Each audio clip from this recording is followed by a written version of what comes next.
What's going on, Reapers? It's Devontae. This is Reaper Training, and today we're going to get into muscle optimization and protein synthesis. Oh, the service, this is beyond me. Grab. So, what did I just say?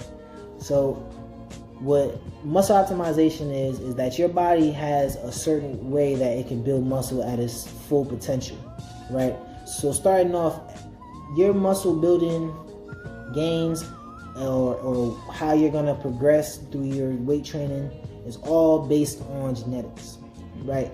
Some people can gain a lot of muscle. There's some people that you may think, if you look at like an NFL player, right?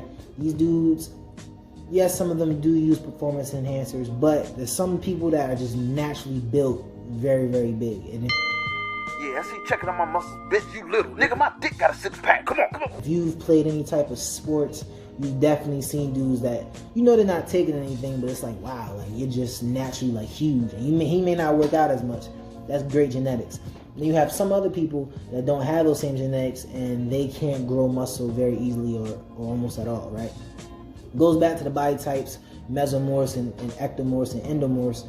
For the most part, mesomorphs are those people that have those really good genetics. You know, they stay pretty lean, they build a lot of muscle, and they don't have to really worry about being too small, or they do have to worry about getting too big if they're eating too much, but they have a better time with it, right? So what's important about muscle optimization is when you find out what you are and what your body type is, right? Let's say you're a mesomorph. Well, even if for any of these body types, in order for you to build muscle, one, you need to be in a calorie surplus, meaning that you want to have at least 500 calories more than what your basal rate is, right? Or what your basic rate of how much calories you burn a day. Same goes for if you're trying to lose weight, you want to be 500 under, but you need to be in a surplus for you to build muscle. So let's say, for me, my basal caloric rate with me working out and everything else is 2,300. 2,300, I won't gain any weight, I won't really lose any weight, I'll just kind of coast by. If I was to add 500 to that and go to 2,800, I would be what's considered in the fitness community a bulk, right? And I can gain more muscle. Now for me being an endomorph, I get super strong. To give you an example is right now I'm in a cut. If I'm doing incline bench, I can get, for 5 reps, I can get about 210 up for 5 reps for 5 sets, right?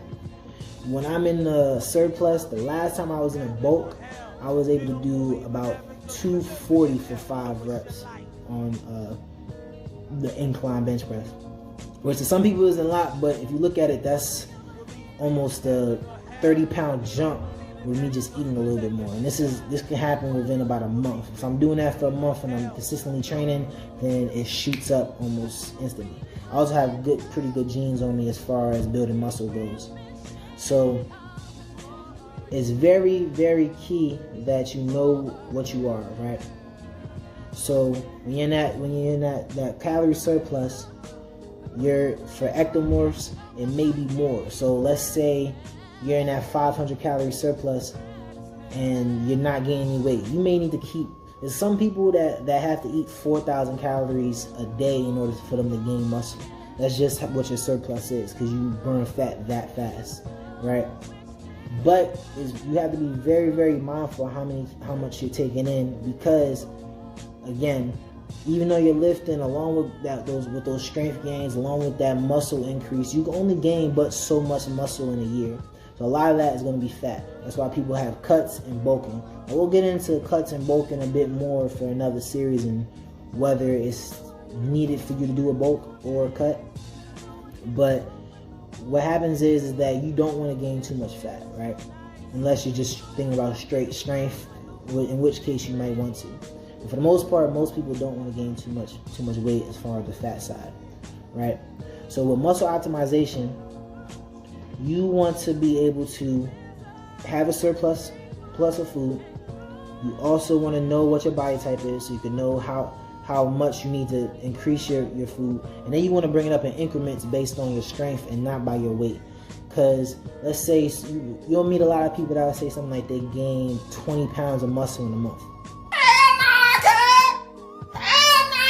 It's not how muscle works. The human body, if you were able to gain 20 pounds of muscle a month, and you did that for a year, you'll have a whole bunch of Ronnie Coleman's running around at all times. That's not how your body works. A lot of that is going to be fat. So you want to make sure that you're bringing it up to a certain extent, and you want to base off of strength. So let's say I'm doing the bench press, right? And I'm lifting, let's say for flat bench, I'm doing 225 for 5 reps, right? And 5 sets. And let's say I'm eating more, and within 2 weeks, I go up by like 5 to 10 pounds. I notice I can do about 235 pounds for 5 reps, right? Then I want to bring my eating up a little bit more based on my strength. Now, if I'm doing it on my weight, just start to indulge a little bit. Now, if you're gaining, for a rule of thumb, you don't want to gain any more than 2 to 3 pounds a week. If you're going by 5 pounds a week, you're gaining way too much weight. And the reason why, if you times that by 4, that's 20 pounds in a month. Again, that's not all muscle. Maybe at the most 5 of that is muscle. Maybe 10 if you have really good genetics, but still, that's a lot of weight to be putting on within a month's time. So, getting into protein synthesis, right? So with muscle optimization, you're lifting, right? You're lifting moderate to heavy, right? You're doing it for 20 to 25 sets. You really don't want to go over 25 sets, but you're also spreading your workouts into splits in the video that we also talked in before, right? So with these splits, normally you have 2 days in between your workouts. The reason why is your body goes through something called protein synthesis when you work out, right? And that means that's when your muscles are at its highest rate of when it's intaking protein. So let's say I hit chest on Monday. Well, from Monday until Wednesday, from Monday night until Wednesday, my muscles are taking in the most protein. So when I'm getting the protein I need per my body weight, 6 grams to 1 full gram of protein per pound, my body's utilizing that to its highest potential. And that's when the muscle gain and the strength gain comes in, right? This is important because if you're able to lock down what you are as your body type, then you take how much weight you're gaining per week, and you're also in a surplus, and then you look and you're utilizing that window of when you can eat, you're gonna gain muscle, you're gonna help yourself out a lot. Now, a lot of people bring into conception, well, when's the best time to eat after you work out? Well, technically, within about 30 minutes of your workout is the best time to eat. A lot of that is due to afterburn effect, and we'll get into that in another video also. But again, you still have a 2 to 3 day window of gaining muscle, right? Well, really a 2-day window. If you're going into 72 hours, a lot of that comes into play with performance enhancing drugs. But the normal person has about 2 days worth of protein synthesis when you're taking in the most amount of protein. So if you're getting that protein within that 2 days, yes, it's better utilized after your workout, but you're still going to see very good results within that 2-day span, right? So look at some of these weightlifters and things like that.